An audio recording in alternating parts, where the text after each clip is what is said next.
Hi viewers. പിന്നെ ഉച്ചയൂണൊക്കെ കഴിഞ്ഞു, എൻ്റെ ഉച്ചയൂണൊക്കെ കഴിഞ്ഞു. അപ്പോൾ അതിനുശേഷം ഒരു മധുരം കുടിക്കണം തോന്നി. അപ്പോൾ അങ്ങനെ വീട്ടിൽ തന്നെ കൃഷി ചെയ്തുണ്ടാക്കിയ കൂവപ്പൊടി കൊണ്ട് ഒരു കൂവ കുറുക്കിയത്, പായസം എന്നൊക്കെ പറയാം നിങ്ങൾ. അപ്പോൾ അങ്ങനെ ഉണ്ടാക്കിയാണ്, വളരെ എളുപ്പത്തിൽ ഉണ്ടാക്കാം.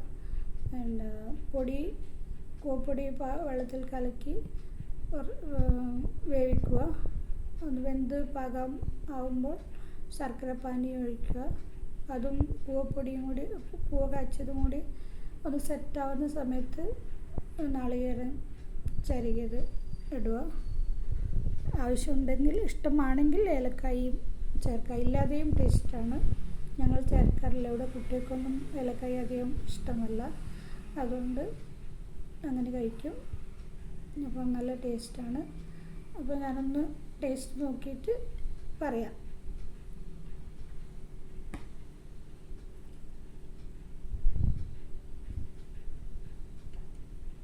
നല്ല ടേസ്റ്റ് ഉണ്ട്.